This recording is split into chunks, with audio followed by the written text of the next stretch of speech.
Hello dear student, अस्सलाम वालेकुम। This is Shah फरमान। आज हम स्टार्ट करें chapter number 3 9th Hyderabad board. इस चैप्टर का नाम है क्लासिफिकेशन ऑफ लिविंग ऑर्गेनिजम्स।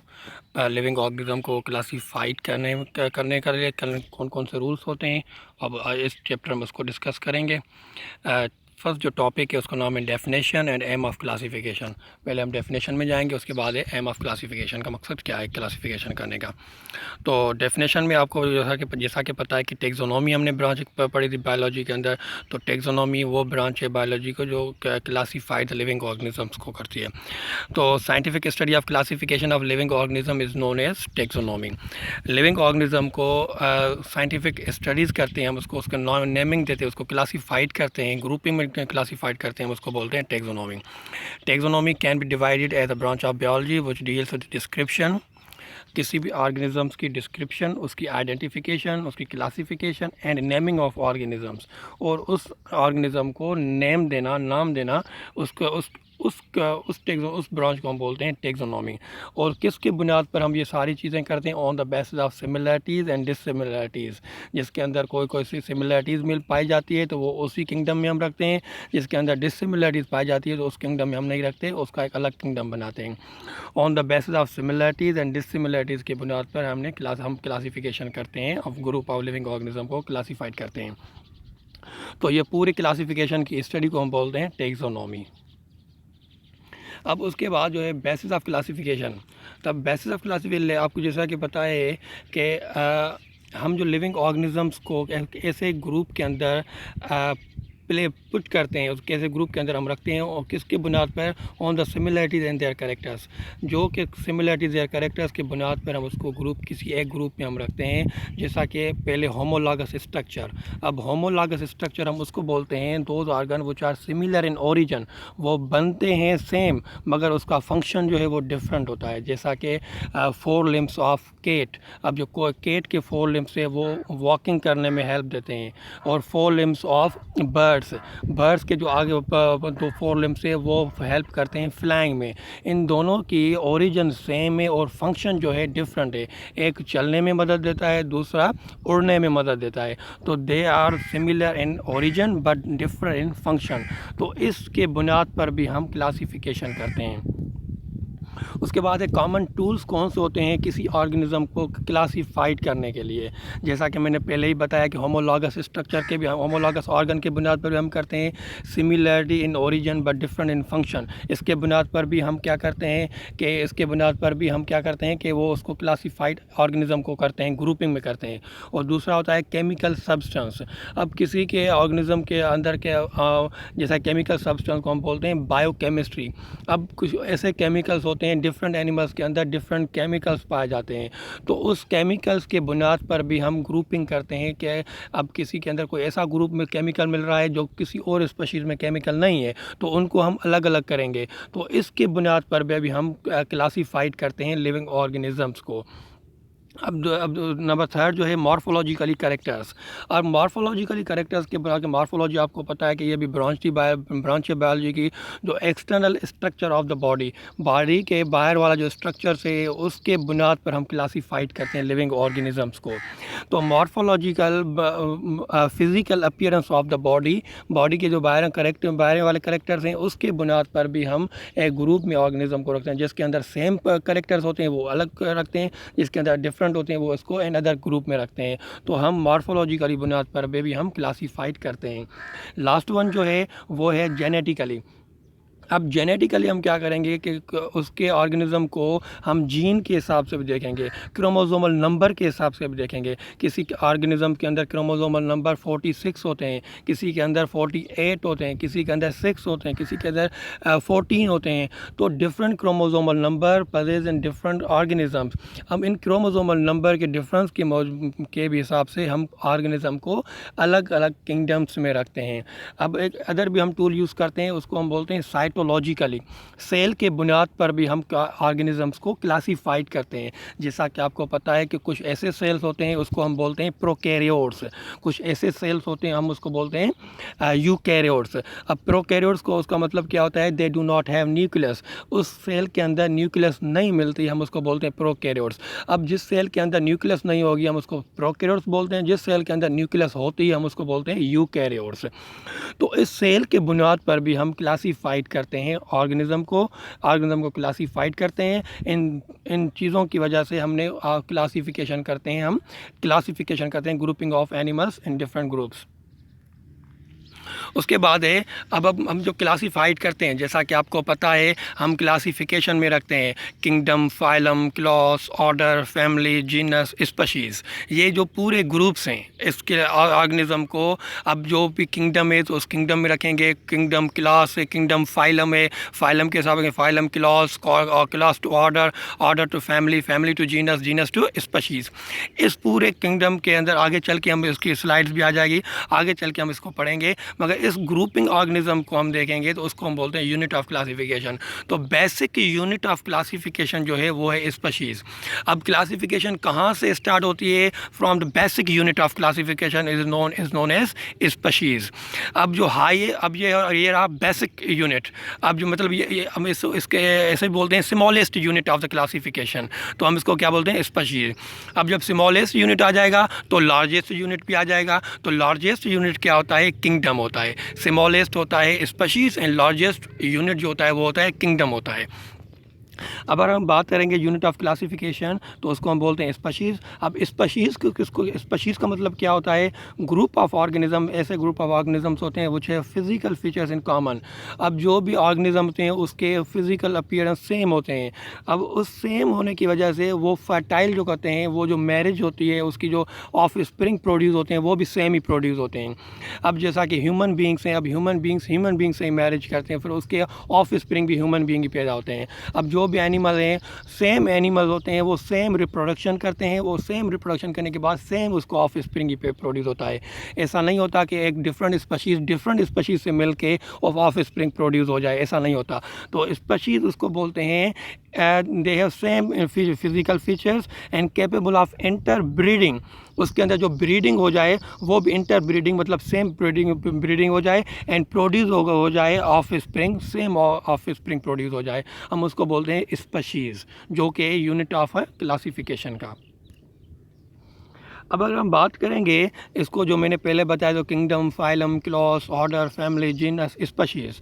अब इन सारे का जो ये ग्रुप्स हैं, इस ग्रुप्स में हम स्पीशीज़ को पुट करते हैं। जैसा कि हम उसको पुट करते हैं क्लोजली रिलेटेड स्पीशीज़, जो क्लोजली रिलेटेड होती है वो ग्रुप इनटू जनरा। अब जो genera into families, families into order, order into class, class into phylum, phylum into kingdom. अब अगर हम बात करेंगे एनिमल की तो किंगडम आ जाएगा। अगर हम बात करेंगे प्लांट की तो प्लांट के अंदर किंगडम नहीं आता, प्लांट के अंदर क्या आ जाता है, डिवीज़न। सॉरी, प्लांट के अंदर फाइलम नहीं आता, फाइलम के जगह डिवीज़न आ जाता है। बाकी किंगडम दोनों में, एनिमल में भी रहते हैं एंड प्लांट ही में अंदर भी रहते हैं। तो फाइलम चेंज हो जाता है into the division in the plants and phylum रहता है इनटू द फाइलम्स में, वो होता है एनिमल्स के अंदर। अब जैसे मैंने पढ़ा था, मैं पढ़ रहा हूँ kingdom, phylum, class, order, family, genus, species. तो मैं ऊपर से पढ़ रहा हूँ, किंगडम से स्टार्ट कर रहा हूँ। और हम पढ़ते क्या हैं और पढ़ने का तरीका क्या है, नीचे से हम ऊपर चलते जाते। जैसे कि आपको पता है कि हम क्या करते हैं कि बेसिक यूनिट क्या है क्लासिफिकेशन का, स्पीशीज़। तो स्पीशीज़ कहाँ आ जाती है, नीचे आ जाती है। तो नीचे से ऊपर चले जाते हैं हम, highest kingdom at the kingdom highest rank at the kingdom पे आ जाते हैं। तो पढ़ते हम क्या है, नीचे से, और लिखते क्या है, ऊपर से। जैसा कि मैं पढ़ रहा हूँ, नीचे से नहीं पढ़ा, मैं ऊपर से पढ़ रहा हूँ। अब हम पढ़ेंगे तो नीचे से पढ़ेंगे, जैसा कि हम अब नेक्स्ट स्लाइड में हम आ रहे हैं। तो अब देखेंगे एनिमल क्लासिफिकेशन। हम जो ये आपको आ रही है स्पीशीज़, लास्ट वन स्पीशीज़ आपको नजर आ रही है, हम ऐसे ऊपर से लेते चले जाएंगे। स्पीशीज़ के बाद जीनस आ जाता है, जीनस के बाद फैमिली आ जाती है, फैमिली के बाद ऑर्डर आ जाता है, ऑर्डर के बाद क्लास आ जाता है, क्लास के बाद फाइलम आ जाता है। अब अगर एनिमल क्लासिफिकेशन होगी तो फाइलम आएगा। अगर प्लांट उल्टी क्लासिफिकेशन आ जाएगी तो यहाँ पर फाइलम की जगह पर डिवीज़न आ जाएगा। तो डिवीज़न अब उसको फाइलम के बाद आ जाता है किंगडम आ जाती है। तो हम पढ़ेंगे नीचे से और उसको लिखते हैं ऊपर से। अब जो स्मॉलेस्ट यूनिट है वो है स्पीशीज़, जो कि स्मॉलेस्ट यहाँ से स्टार्ट हो जाए और एंड कहाँ आ जाती है, लार्जेस्ट रैंक जो है क्लासिफिकेशन की वो है किंगडम हमारे। ये रही एनिमल क्लासिफिकेशन। उसके बाद अगर प्लांट को क्लासीफाइड करेंगे, क्योंकि प्लांट को भी आपको पता है कुछ ऐसे प्लांट्स होते हैं फ्रूटिंग प्लांट्स होते हैं, कुछ नॉन फ्रूटिंग प्लांट्स होते हैं, कुछ होते हैं कुछ ऐसे प्लांट्स होते हैं ब्रायोफाइट्स होते हैं, कुछ ऐसे प्लांट्स होते हैं ट्रैकियोफाइट्स होते हैं, कुछ स्पाइंस वाले प्लांट्स होते हैं, कुछ नॉन स्पाइंस वाले प्लांट्स होते हैं, कुछ ग्रीन होते हैं, कुछ येलो होते हैं। मतलब डिफरेंट कैरेक्टर्स पाए जाते हैं प्लांट्स के अंदर, जैसा कि एनिमल्स के अंदर भी है। तो हम क्लासिफिकेशन एनिमल की भी करते हैं, सेम क्लासिफिकेशन है, सिर्फ ये फ़र्क है कि फाइलम की जगह डिवीज़न आ रहा है इस क्लासिफिकेशन ऑफ प्लांट के अंदर। अब उसके बाद जो नेक्स्ट टॉपिक है हमारा बायनोमियल नोमेनक्लेचर। अब बायनोमियल का मतलब होता है कि ऑर्गेनिज्म को हम अगर नाम देते हैं वो दो नाम देते हैं, एक देते हैं हम स्पीशीज़ का, दूसरा नाम हम देते हैं जीनस का। नोमेनक्लेचर उसको बोलते हैं giving the name of the species. अब किसी स्पीशीज़ को, किसी एनिमल्स को, किसी ऑर्गेनिजम्स को हम नाम देते हैं, साइंटिफिक नेम देते हैं हम उसको। इस नेम देने के कल्चर को हम बोलते हैं नोमेनक्लेचर। अब एक साइंटिस्ट था कॉर्नस लिनियस, इसने एक कॉन्सेप्ट दिया था बायनोमियल नोमेनक्लेचर का, कि इसके ऑर्गेनिज़म को हम ग्रुपिंग करके उनके बाद हम उसको ऑर्गेनिज़म को नेम देते हैं। अब नेम कैसे देते हैं, ख़ास तौर पर बायोलॉजी के अंदर हम दो चीज़ों पर डिपेंड करते हैं। एक तो जहाँ से स्पीशीज़ वो मिल रही है, फॉर एग्ज़ाम्पल अब बदीन से कोई स्पीशीज़ मिल रही है तो हम बदीन की नेटिव प्लेसेस के हम इधर उधर रह के हम उस हिसाब से उसका नाम देंगे, चाहे वो इन्वायरमेंटल फैक्टर आ जाए, चाहे वो किसी ऐसी जगह पे आ जाए, हम उसके हिसाब से उस नेटिव जगह के हिसाब से हम उस ग्रुपिंग ऑफ एनिमल्स को करते हैं। या दूसरा हमारा ये रोल होता है कि उस स्पीशीज़ कौन डिस्कवर कर रहा है। अगर जैसा कि हमने बहुत सारी स्पीशीज़ को डिस्कवर किया है, अब हम डिस्कवर करेंगे तो हम अपने हिसाब से अपना नाम भी दे सकते हैं। अब मैं अपना फरमान के हिसाब से भी मैं स्पीशीज़ को नाम दे सकता हूँ, किसी को मैं डेडिकेट करके उसका नाम भी स्पीशीज़ को दे सकता हूँ। मगर मोस्टली नेम्स इस्तेमाल करते हैं बायनोमियल नोमेनक्लेचर, वही हम नेटिव से एंड कॉमन नेम से हम इस्तेमाल कर सकते हैं, हम नेम देते हैं किसी स्पीशीज़ को। अब अगर उनके बाद जो हम नेम जो हम नोमेनक्लेचर के बायनोमियल का मतलब है दो नेम देना, किसी एक दो इसका एक नाम होता है जीनस का, दूसरा नाम होता है स्पीशीज़ का। अब जो फर्स्ट टू वर्ड्स होता है हम उसको बोलते हैं binomial nomenclature. Each species comprising two words, this is called binomial nomenclature. The first name जो होता है वो होता है generic name, the generic name always start from the capital letter. बड़े वर्ड से लिखते हैं मगर फर्स्ट लेटर, सेकंड उसके बाद नहीं है। जैसे होमो है, एश बड़ी आ जाएगी, HOME, तो HOMO, तो OMO जो है वो स्मॉल रहेंगे, जस्ट एच जो है वो first starting of the word वो हम कैपिटल करेंगे। उसके बाद सेकंड नेम है वो आ जाएंगे स्मॉल वर्ड्स, चाहे वो स्टार्ट वाला वर्ड्स हो या पूरे वर्ड्स हो, वो स्मॉल वर्ड्स आ जाएंगे। तो ये आपको याद करना है कि इस जेनरिक का जो नाम है, जिसको हम जीनस को बोलते हैं, सिंगुलर जीनस है, उसका हम बोलते हैं पहले वर्ड जो है कैपिटल होता है, और जो स्पीशीज़ का नाम होता है वो होता है स्मॉल लेटर्स में। अब उसके बाद क्या होता है, अब साइंटिफिक नेम को मैं आपको ये पॉइंट जो बता रहा हूँ, ये मैं एक मरतबा पॉइंट बता रहा हूँ, मगर आप समझें कि ये 1000 मरतबा मैं आपको पॉइंट समझा रहा हूँ, क्योंकि एक छोटी सी मिस्टेक में पूरी क्लासिफिकेशन गलत हो जाती है। अब जब भी आपको किसी स्पीशीज़ का नाम लिखना है तो उसको आपको इटैलिक फॉर्म में लेके आना है। तो उसको मतलब इटैलिक फॉर्म में लेके आना है। अगर आप कंप्यूटर पे उसका नाम लिख रहे हैं, अगर आप उसको कंप्यूटर में नहीं लिख रहे, आप किसी बुक में लिख रहे हैं, किसी असाइनमेंट में लिख रहे हैं, किसी कॉपी में लिख रहे हैं आप, तो उसमें आप क्या करेंगे, लिखने के बाद आप उसको अंडरलाइन करेंगे। अब अगर अंडरलाइन नहीं करेंगे, आपकी स्पेलिंग भी सही होगी, नाम भी सही होगा, क्लासिफिकेशन भी सही होगा। इस अंडरलाइन ना करने की वजह से पूरी की पूरी आपकी क्लासिफिकेशन गलत हो जाएगी। इटैलिक ना करने की वजह से पूरी क्लासिफिकेशन गलत हो जाएगी। तो आपको अंडरलाइन करना है। अगर आप लिख रहे हैं बुक के ऊपर तो स्पीशीज़ को नीचे अंडरलाइन करना है। अगर आप कंप्यूटर पे टाइप कर रहे हैं, स्लाइड्स पे टाइप कर रहे हैं, नोट्स बना रहे हैं, उसके आपको इटैलिक फॉर्म में लेके आना है। तो अब जो ये दोनों आपको चीज़ें नोट करनी है। जैसा कि मैंने लिखा है, Homo sapien is a biological name of human being, biological name of man. इंसान का बियोलॉजिकल नेम है जिसको बोलते हैं होमो सैपियन, जिसके आपने देखा है होमो एश बड़ी है, मतलब ये जीनस है, एंड स्पीशीज़ एस छोटी है। पूरी ये छोटे वर्ड्स हैं, तो इसके मतलब ये है स्पीशीज़। तो फर्स्ट वर्ड बड़ा होना चाहिए एंड सेकंड स्पीशीज़ का वर्ड वो छोटा होना चाहिए। अगर अब फर्स्ट जो एश है कैपिटल लेटर, इसको आप स्मॉल करेंगे, ये भी पूरी क्लासिफिकेशन गलत हो जाएगी। तो आपको इन छोटी छोटी चीज़ों पर, ये बहुत छोटी चीज़ें हैं मगर बहुत इंपॉर्टेंट चीज़ें हैं, इनको आपको आगे भी चल के फ़ायदा पड़ेगा और आप भी समझ जाएंगे कि इसका मतलब ये है कि ये एक ग्रुप जीनस का नाम है। अब अगर पूरी लाइन लिखने के बाद अगर एक बीच में एक बड़ा लेटर आ जाएगा तो आपको पता होना चाहिए कि ये किसी जीनस का नाम है, किसी स्पीशीज़ का नाम है, तो किसी ऑर्गेनिज्म का नाम है, तो आपको ये बातें नोट होनी चाहिए। उसके बाद है ब्रासिका कैपिस्टर, जो scientific name of mustard plant. एक मस्टर्ड प्लांट की जो साइंटिफिक नेम है उसका भी बी आप देख रहे हैं बड़ी है, सी जो है वो छोटी है। ये इटैलिक फॉर्म में लेके आया हूँ क्योंकि ये अब मैंने टाइप किया है। तो अगर मैं ये कॉपी पे लिखता तो इसको अंडरलाइन करके, अब कॉपी पे लिखने के बाद आपको ये इटैलिक नहीं लेके आना। कॉपी में जिस तरह आपकी राइटिंग है भले आप सीधा लिखें, जिस तरह आपकी राइटिंग वो लिखें उसी तरह लिखेंगे, मगर आपको अंडरलाइन करना है। वहाँ पे आपको इटैलिक करने की ज़रूरत नहीं है, जैसे ही आपकी राइटिंग है वो आप लिखेंगे, मगर यहाँ आपको अंडरलाइन करना है जस्ट। उसके बाद है राना टेगरीना। अब इस साइंटिफिक नेम है फ्रॉग का। अब यहाँ भी आप देख रहे हैं सेम ही है जीनस का, और जीनस की जो है फर्स्ट कैपिटल लेटर है, उसके स्पीशीज़ का जो स्मॉल लेटर है। अब उसके बाद जो है ये रूल्स रेगुलेशन बहुत छोटी चीज़ें, आपको इसको ज़्यादा याद रखना है कि अब यहाँ इटैलिक में लेके आने हमें, यहाँ इसको अंडरलाइन करना है, फर्स्ट लेटर बड़ा करना है, उसके बाद छोटे स्मॉल कैपिटल लेटर्स करने हमें। अब जो साइंटिफिक क्लासिफिकेशन प्लांट की है, अब जो प्लांट की क्लास ये अब जो आपको किसी भी ऑर्गेनिज्म को हम देखेंगे तो उसके हम किसी भी ऑर्गेनिज्म को नाम देते हैं तो दो, मैंने पढ़ाया ना नोमेनक्लेचर, बाय नोमेनक्लेचर, दो नाम उसको हम लेते हैं, दो नाम। तो एक नाम होता है जीनस का, दूसरा नाम होता है स्पीशीज़ का। तो ये जो क्लासिफिकेशन है, ये क्लासिफिकेशन है मस्टर्ड प्लांट की।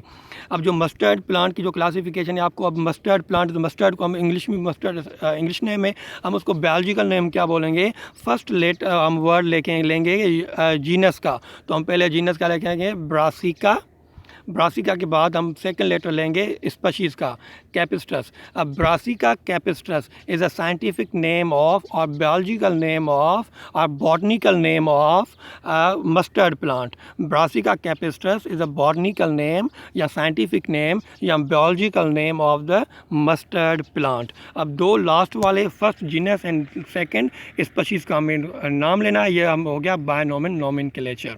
अब कोई भी आपको एग्जांपल कि आपको आगे क्लासिफिकेशन आ जाए तो ये दोनों चीज़ों आपको उठा के उस स्पीशीज़ का नाम हो जाता है, हम ऐसे भी करते हैं। उसके बाद आ जाती है हमारी scientific classification of human being. अब इंसान की ये क्लासिफिकेशन है, तो इसकी इंसान की क्लासिफिकेशन की अगर हम देखेंगे तो इसका भी अगर इंसान का नाम, अगर ह्यूमन बीइंग का अगर हम नाम देंगे, बायोलॉजिकल नाम और जोलॉजिकल नेम और साइंटिफिक नेम, तो पहले हम लेंगे जीनस, उसके बाद हम लेंगे species. Genus is a Homo and species is sapien. Homo sapien is a biological name of man का बियोलॉजिकल नेम है। अब मैं आपको यहाँ पर एक और चीज़ बताना चाहूँ कि यहाँ पे जो मैं फैमिली लिखी है, फैमिली को आप देखेंगे Hominidae is a family of human being. अब इसके होमिनिडी DAE जो है, ये लास्ट में आप देख रहे हैं DAE, ये हमेशा सिंबल करते हैं फैमिली को। अब जहाँ भी आप बायोलॉजी के बुक में देखेंगे, कोई भी अगर लिखा होगा, कोई वर्ड लिखा हो और लास्ट में DAE आए, तो आप ये समझ लेना कि ये किसी स्पीशीज़ की फैमिली है। जैसा कि आपको पता है कि हम एंजाइम्स जो हमारे बॉडी में होते हैं, हम एंजाइम्स को कैसे पहचान लेते हैं कि ये एंजाइम है। अगर यहाँ पे आपको जिस वर्ड के अंदर, जिस बायोलॉजिकली वर्ड के अंदर लास्ट में ASE आ जाए, तो मतलब ये समझ लेना कि ये एंजाइम है। जैसा कि लिपेज, केटालेज, अमाइलेज, लास्ट में क्या आ रहा है ASE, तो ये मतलब है। और ये मतलब क्या हुआ कि ये मतलब है एंजाइम है हमारे बॉडी के अंदर। तो अब यहाँ पर भी बायोलॉजी के बुक में DAE आ जाए, इसका मतलब ये है कि ये फैमिली है। इन दोनों चीज़ों को आप नोट कर लें, बुक पर नोट कर लें। ये बहुत इंपॉर्टेंट चीज़ें हैं जो आगे आपको चल के काम आएगा। उसके बाद ये सेम क्लासिफिकेशन है, मगर ये क्लासिफिकेशन है इसके फ्रॉग की। तो फ्रॉग के भी हम सेम ही, जैसे मैं समझा के आया हूँ वैसे ही है। तो हम जीनस का हम लेंगे, फिर स्पीशीज़ का लेंगे, तो राना टेग्रिना हो जाएगा। Rana tigrina as scientific name of, आप बियोलॉजिकल नेम ऑफ और जोलॉजिकल नेम ऑफ फ्रॉग। तो यहाँ भी आप फैमिली को देख रहे हैं, DAE लास्ट में आ रहा है। जहाँ भी DAE आ जाएगा तो मतलब ये है फैमिली, किसी ऑर्गेनिज्म की, किसी भी ऑर्गेनिज्म की। ये फर्स्ट लेक्चर था इस चैप्टर नंबर 3 का। तो इसमें आप, उम्मीद है आपको बहुत अच्छी तरह समझ में आया होगा। अगर कोई सवाल है तो आप मुझसे पूछ सकते हैं। अपना बहुत सारा ख्याल रखिएगा।